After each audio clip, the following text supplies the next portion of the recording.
Brought to you by the Every Dollar app. Start budgeting for free today. Today's question comes from Michael in Ohio. How do you reconcile paying off debt prior to funding college?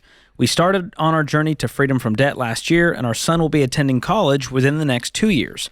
My focus has been earmarking cash specifically for his college tuition and expenses, with early debt payoff as a secondary priority based on the time frame of when that cash is needed.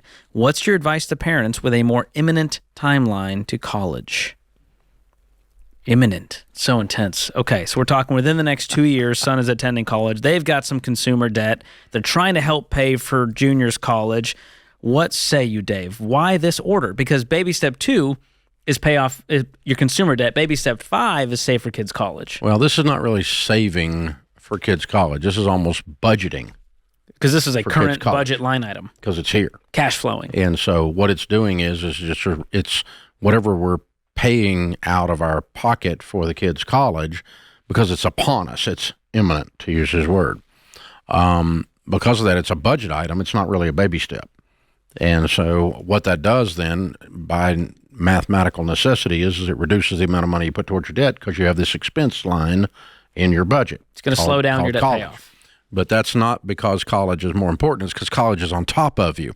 Now, having said all of that, Michael in Ohio,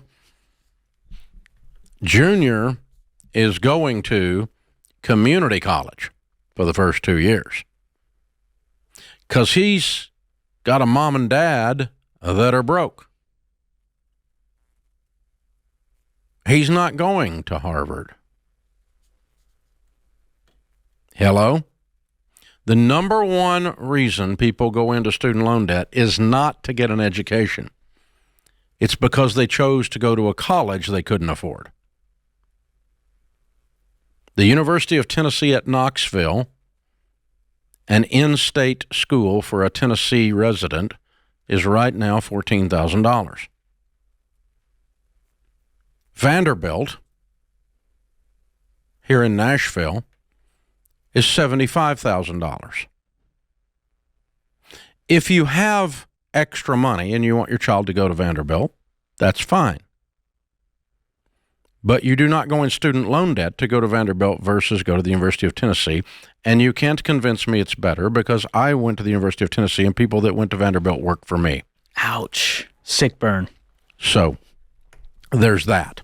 So college selection is what's important. It's the number one thing because people, here's the irony of it. And we talked about this in Borrowed Future in the documentary. The irony is that people are stupid about education. That's an irony. We're dumb about education, if you think about it. We don't shop for the price. So what we want is we want Junior to go to college. We want him to get an education. We want him to get a degree in something that's useful, not left-handed puppetry or German polka history. You'll end up a barista. Okay, so, and $200,000 in debt, and you got it from a name brand college that all your friends think is fancy. So you're a fancy barista.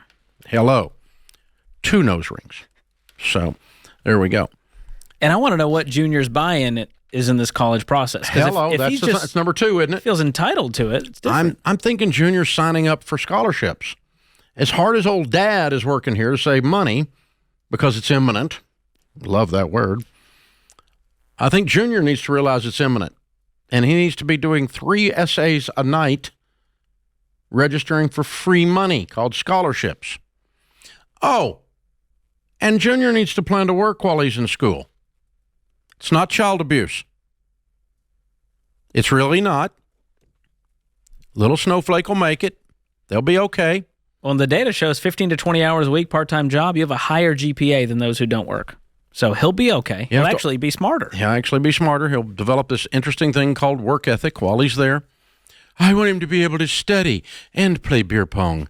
That's what you're saying, actually.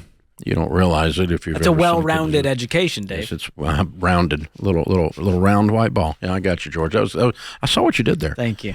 And so yeah, we don't get a degree in beer pong. We're going to work. Oh, by the way. It's interesting. When I'm speaking to adult audiences, 5,000 people in the audience, and I say, if you went to college, how many of you went to college? And people raise their hands, like most of the audience, right? How many of you worked while you were in college? Almost everybody in the room raised their hand. The number of people that went to college and worked 0 hours while they were in college is almost zero. So junior's going to be working. Junior's going to be getting scholarships.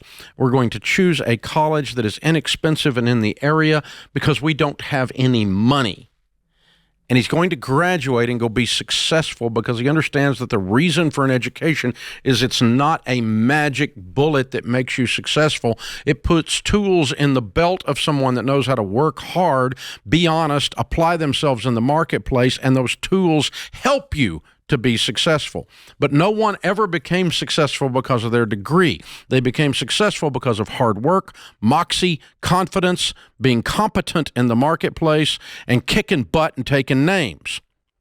That's how you become successful. Had a guy working here one time. He came in my office and he said, he had more degrees than a thermometer. And he said, people that have as many degrees as I have, when they work for big companies, they make a lot more than I make here. And I said, yeah, but you work for a small business. He said, yeah, I know. I said, well, that's, the rules of small business are different. Your raise is effective when you are. I couldn't care less about your dadgum degrees. All I care is, can you do something with them that brings money into this place, and I'll share some with you. Hello, that's how this works. So make yourself of value, boys and girls. That is what makes you valuable. It is not the fact that you went to college somewhere and therefore the society owes you an income because you have a degree. Society doesn't owe you squat, and you will find that out as soon as you walk out there because it will spit in your face. And then you'll be going, I sure hope Biden will help me. He's asleep in the basement. You're not going to get any help. So, not coming, boys and girls. So that's the rant there, Michael. You're doing a good thing. Put it in the budget. I'm not disagreeing with you, but then don't tell me, oh, well, my son told me he's going to this school. See, that's the thing. 17-year-olds didn't tell me anything at my house. I told them stuff, but they didn't tell me stuff. I solicited their input and then told them what we were going to do. You're paying for it. There's rules. And you've said, Dave, here's the rules. You have to graduate in 4 years. Yeah. With this 4-year degree. And it's interesting. I told our kids, I said, here's the syllabus. That's the list of classes you take in order to graduate. And so if you take all of these classes and you pass them all, you know what they give you? A degree. Wow. It's magical. And if you take all these classes and you pass them all in 4 years, you know what you get? A degree.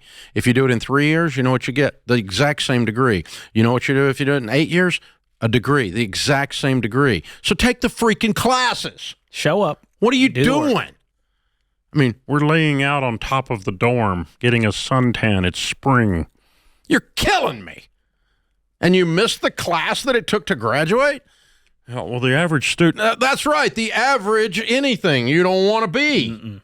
You don't want to be average. We're not signing up for average. Golly. 57% of the people that start college do not graduate. That's scary. That means 43% are nationally, going to we have a graduation rate of 43%. If you got a 57% do graduate. I got that backwards. 43% dropout rate.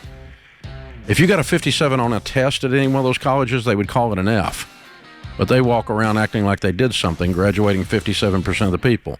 That means 43% of you leave without the degree and with the student loan. Don't do this. It was a lie. You were sold a lie. That's why they brag about acceptance rate, Dave, not the graduation rate. Mm-hmm. Pay cash. They ought to brag about the job rate after we left the school and got the degree. That's the thing you ought to be bragging about. Create your free every dollar budget today, the simplest way to budget for your life.